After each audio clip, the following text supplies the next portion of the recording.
Here's a girl that's in for an evaluation that is definitely insecure and confused and has been misled. We're going to be looking at her personality with other dogs, how she relates. She's been showing some aggression. You see the body language? You see how she turns her head away? That's all normal, and that's fine. But of course, that's not the problem that the owner's having. The owner's having a problem that she is being aggressive. And the reason that the dog is being aggressive is the things that are being done with this dog by their owner. As I always say, it's always done in terms of love and affection, ball playing and toys and things like that that actually create jealousy amongst dogs.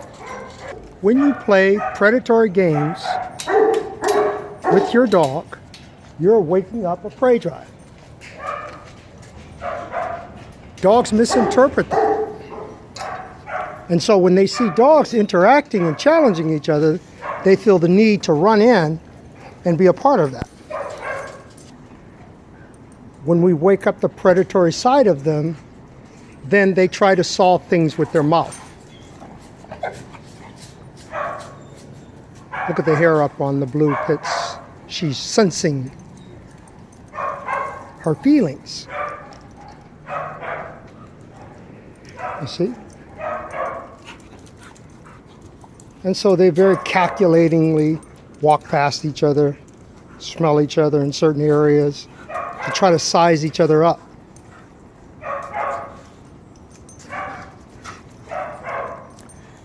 And so what you're looking at here is not a genetic problem.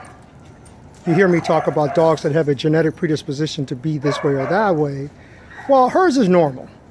She's only responding to what she has learned to do when she feels the need to challenge.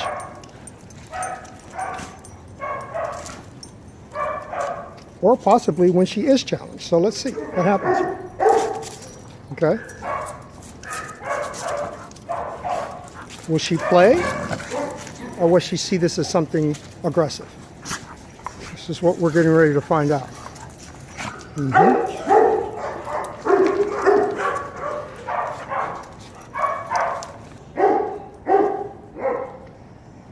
Now, she seems so far to be taking it, but no one has done anything physical with her yet, like climbed on her back. That hasn't happened. And so that's about to happen, of course. We want to see how she responds to that. Goose. Okay, there we go. What does that mean? She's stalking. Bruce.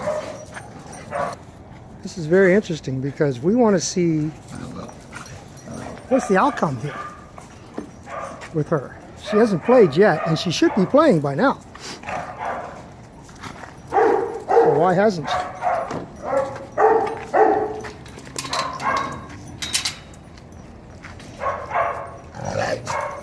One thing about dogs, it doesn't take long to find out.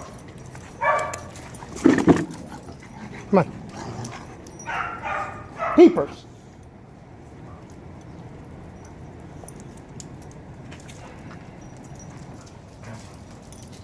One thing about dogs I have found over the years, and many hundreds and hundreds of dogs that I've seen over the years, there's one thing that I look for with genetic behaviors, meaning, is a dog in control of what's happening, or is it genetic, something that they're born with? And that is when I have dogs that defecate in their run, regardless of what type of program you put them on, chances are there's something genetic happening that they can't control, their emotional state that they're in. And so, in saying that, when dogs urinate and defecate, it's not necessarily because they have to, because they've just eaten, but that it is an emotional thing that takes place with them. I'm not saying that this is what's happening with this girl, because she has not done that. But I'm saying with dogs that generally have behavioral problems that I've found revolve around aggression. When they can't control their bowel movement, even though they're on a program, then we can pretty much say there's something genetic that's happening. I'm still waiting to see where this leads with this girl. It has not unfolded yet. Hopefully, she will become playful, energetic, accept the fact that they're roughhousing with each other. And if not, then of course we will understand her problem and why she's doing it. She's actually becoming emboldened as this goes along.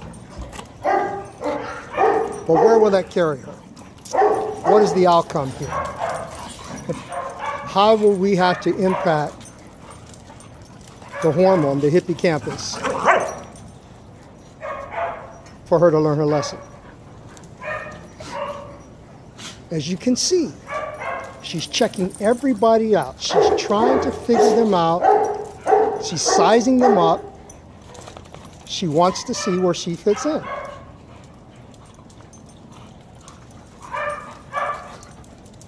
So she's really interested in the more energetic dogs. Hyper, popping around, jumping, flinching. That's what she's excited about because, of course, it's a dog that plays with balls. And so with the ball, the purpose of the game is to get to the stimulus as fast as you can and use your mouth to solve the problem. And so that's what we are actually imprinting on our dogs.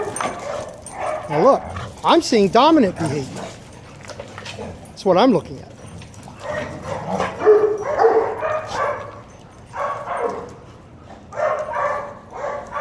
Okay, it's going to take her a little more to become more comfortable, a bit more comfortable to do what it is that she does.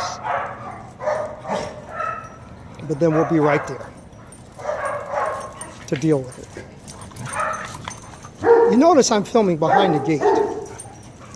I want to take myself away from it where I'm not pretty much the center of attraction, where the dogs are either using me as a means to do what they do, or, okay, here he just told her to get back off of him.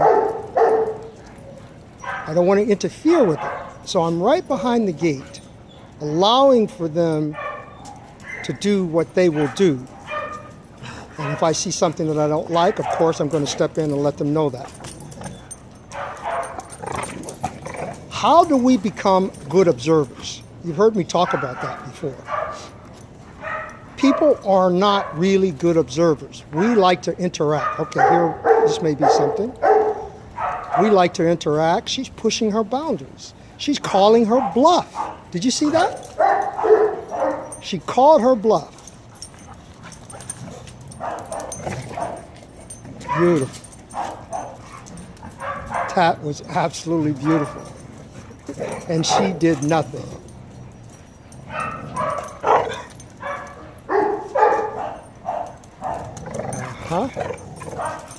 But, okay, there we go. You see the butt? This is the problem with some dogs.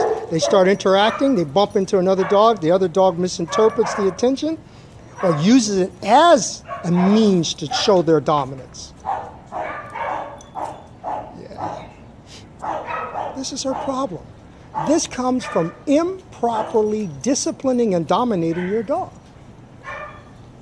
That's why she acts like this.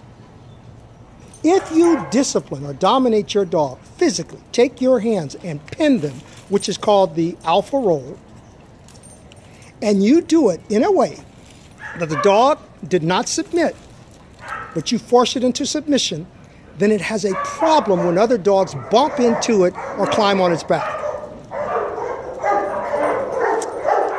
No, I don't know if you're getting what I'm saying, but look, dogs are very, very sensitive, and the things that you do with the imprint on them, behaviors that you may not realize you're doing, and then eventually you end up paying the costs, and of course, ultimately the dog does, because of your misinformation. All right, we'll continue.